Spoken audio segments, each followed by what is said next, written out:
कि लाभ और हानि की दृष्टि से इसका मूल्यांकन कीजिएगा तो नीतीश कुमार को हानि हुआ।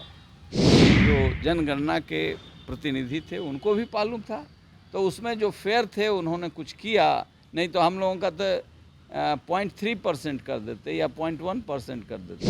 अब इतना हम लोग कंप्रोमाइजिंग नहीं ना है। राजनीति में हो सकता है चरित्र बन गया हो। चारा घोटाला में जो लोग केस करवाने वाले थे वही लोग इनके सलाहकार बने हुए हैं। हमारा तो जीवन में ऐसा नहीं होता। बिहार में जाति आधारित गणना का आंकड़ा सामने आया है और आंकड़े आने के बाद सियासत शुरू हो गई है। भारतीय जनता पार्टी के नेताओं का ये भी कहना है कि जो आंकड़े आए हैं वो आंकड़े सही नहीं हैं, इसमें आपत्ति है।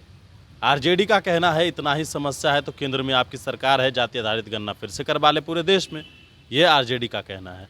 लेकिन हम बात करेंगे, हमारे साथ लोक जनशक्ति पार्टी रामविलास के वरिष्ठ नेता, पूर्व एमपी जो है डॉक्टर अरुण कुमार, और नीतीश कुमार के साथ इन्होंने लंबे अरसे तक काम भी किया है।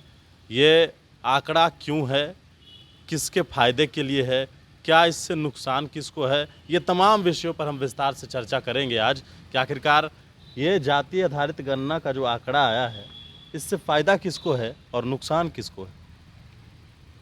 देखिए, लाभ और हानि की दृष्टि से इसका मूल्यांकन कीजिएगा तो नीतीश कुमार को हानि हुआ,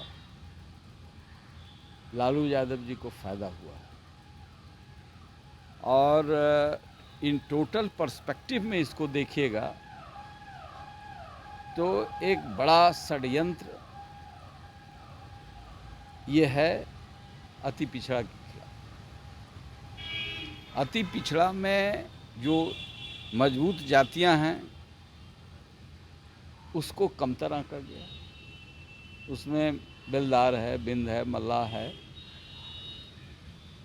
गंगोता है, ये प्रमुख जातियां हैं। इसको आप बराबर दिखला रहे हैं, अति पिछड़ा इतना, अति पिछड़ा इतना और बैकवर्ड इतना। लेकिन जब उतना है तो 1% यहाँ कुर्मी का वोट था, वो 3% हो गया। और सब लोग, हम लोग होश संभालने हैं राजनीति में, तब से पूरे बिहार घूम रहे हैं, तो उस बिहार घूमने के क्रम में लगता है कि यादव के बाद जो कोई दूसरी बड़ी जाति है बैकवर्ड में तो कुशवाहा है। तो उसको खा गए आप हो गए 3% और वो हो गए 4%। वो 10% से आ गए 4% पर, 10 नहीं तो 8% भी करते। तो बेईमानी होती है, आंकड़ों का खेल होता है जो सत्ता में बैठा हुआ, इस निर्लज्जता से होता है, ऐसा कभी नहीं। हम तो इसको आउटराइट रिजेक्ट करते हैं।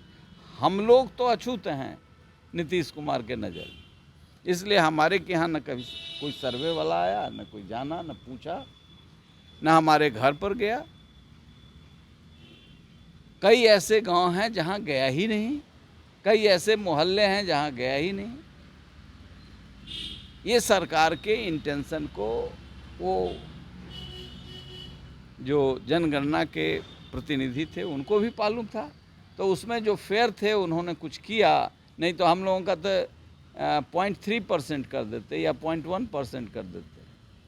नीतीश कुमार जी का बस चलता तो बस जितना चला उतना कम किया। हम लोग 5% मानते थे और है भी, तो है से आसमान में चल जाएगा, चुनाव होगा तब पता चलेगा।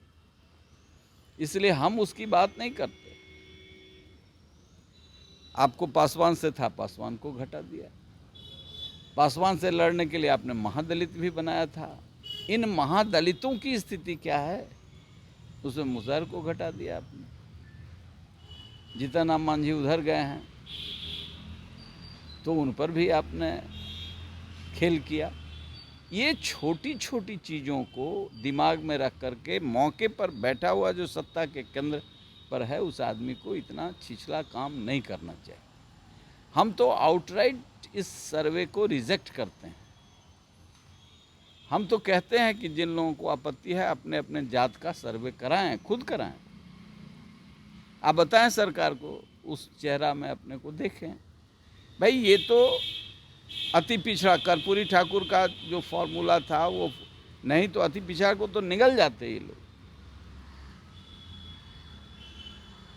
हर लोग को आपने सोशल इंजीनियरिंग पढ़ाया है तो 32 साल में नालंदा सबसे ज़्यादा काबिल जिला है, सबसे एजुकेटेड जगह है। आप बताइए, 80% नौकरी इनके कालखंड में नालंदा से मिला है। आप बताइए, अब ये सामाजिक सर्वे इसका कराए आंकड़ा हैं। है जो आप कह रहे हैं? बिल्कुल आंकड़ा है, मैं चुनौती देता हूँ। हर लोग देख रहा है, हर जिला में कहाँ है, नर्स कहाँ के है, सर्वे के है, आशा दीदी कहाँ के है तो नालंदा के है, फलां कहाँ के है तो नालंदा के है, मजिस्ट्रेट कहाँ के है तो नालंदा के है। वैसे तो पहले सरकारों में भी यादवों का रहा था जब लालू प्रसाद यादव की सरकार थी। इस तरीके से नहीं था, इस तरह की निर्लज्जता नहीं थी। यहाँ तो सिपाही के बहाली में इन्होंने किया है। जितना ठीकना है नालंदा के वो सब आ गया सिपाही में, और जितना लंबा लंबा जहानाबाद का है वो सब छट गया।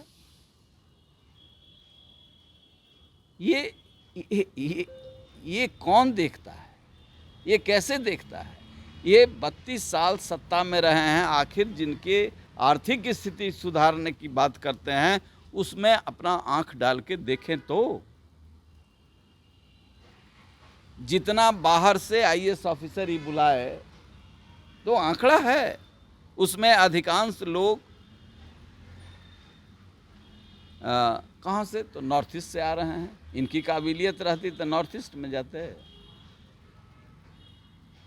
तो उड़ीसा से आ रहे हैं। आप ये ऑफिसरों का यहाँ चेन बनाया गया लूटने के लिए, यही सब कुकर्म कराने के लिए। आपने कभी देखा बीपीएससी इस तरीके से नंगा कभी हुआ था? सारे अखबार में आए, विजिलेंस वालों ने बताया कि बीपीएससी में इंटरव्यू में 40 लाख रुपया लगता है। अभी जो मजिस्ट्रेट 40 लाख रुपया दे करके आएगा वो न्याय करेगा? तो ये बराबर जो काम कर रहे हैं, एक एक काम जो करते हैं उसमें करप्शन। इंजीनियरिंग पढ़ाया है तो 32 साल में नालंदा सबसे ज़्यादा काबिल जिला है, सबसे एजुकेटेड जगह है। आप बताइए, 80% नौकरी इनके कालखंड में नालंदा से मिला है। आप बताइए, अब ये सामाजिक सर्वे इसका कराए आंकड़ा हैं। है जो आप कह रहे हैं? बिल्कुल आंकड़ा है, मैं चुनौती देता हूँ। हर लोग देख रहा है, हर जिला में कहाँ है, नर्स कहाँ के है, सर्वे के है, आशा दीदी कहाँ के है तो नालंदा के है, फलां कहाँ के है तो नालंदा के है, मजिस्ट्रेट कहाँ के है तो नालंदा के है। वैसे तो पहले सरकारों में भी यादवों का रहा था जब लालू प्रसाद यादव की सरकार थी। इस तरीके से नहीं था, इस तरह की निर्लज्जता नहीं थी। यहाँ तो सिपाही के बहाली में इन्होंने किया है। जितना ठीकना है नालंदा के वो सब आ गया सिपाही में, और जितना लंबा लंबा जहानाबाद का है वो सब छट गया।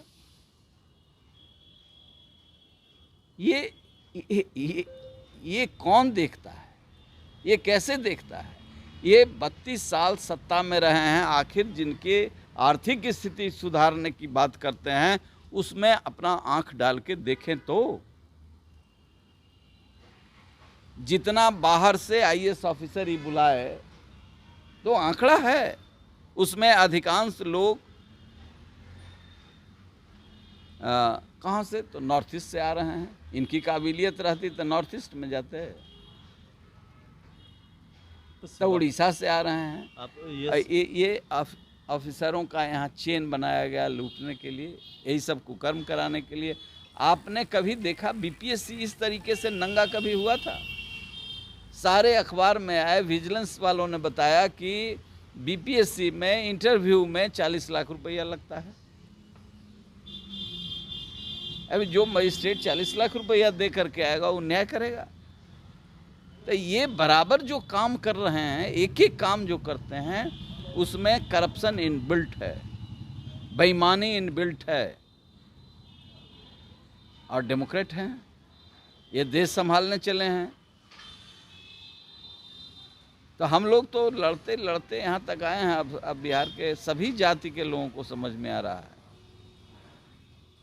तो जो भूमिहारों की बात हो रही है, तो क्या वाकई में ही भूमिहार 5% हैं? ये फिर से कैसे जानकारी प्राप्त होगा? हम जानकारी हमको है, लोगों को जानकारी करने के लिए जो इसकी चिंता करते हैं इंडिपेंडेंट सर्वे करके सरकार के पास रखें। मैं तो कह रहा हूँ सारे सवर्ण इसको करके रखें, एक सोसाइटी बनाएं करके रखें, कुशवाहा लोग करके रखें, आरजेडी वाले जो लोग बहुत सीधा सीधा है। अरे आरजेडी वाले क्या बोलेंगे? कह रहे हैं कि अगर दिक्कत है वो जो कह तो रहे केंद्र में थे, सरकार वो है। जो कह रहे थे नीतीश कुमार को वही कहें ना, शुरू करें। वो कहते हैं आ करते क्या हैं? वो क्या कहेंगे? उन्होंने कहा कि केंद्र में सरकार है मैं बीजेपी तो की, तो इतना करवा लें। निष्पक्ष हूँ कि मैं बराबर कहता हूँ कि चारा घोटाला, अब इतना हम लोग कंप्रोमाइजिंग नहीं ना है। राजनीति में हो सकता है चरित्र बन गया हो। चारा घोटाला में जो लोग केस करवाने वाले थे वही लोग इनके सलाहकार बने हुए हैं। हमारा तो जीवन में ऐसा नहीं होता है, इसलिए कह रहे हैं उसमें कितना आत्मबल लगा हुआ है, कितनी सच्चाई है। मैं जो कह रहा हूँ उसमें है। मैं तो आज भी कहता हूँ सृजन बड़ा घोटाला है चारा घोटाला से। जब लालू जी से लड़ रहा था तब मैंने तो कोई उपकम नहीं किया, जो किया वो आज सटे हुए हैं। तो ये चरित्र राजनीतिज्ञों का हो गया है, इसलिए राजनीति और राजनीतिज्ञ पर लोग अविश्वास करते हैं। वो कह रहे हैं क्या? आरजेडी वाले जो कह रहे थे उसको जरा कहें अब। मैं तो जो कल कह रहा था वो भी आज भी कह रहा हूँ।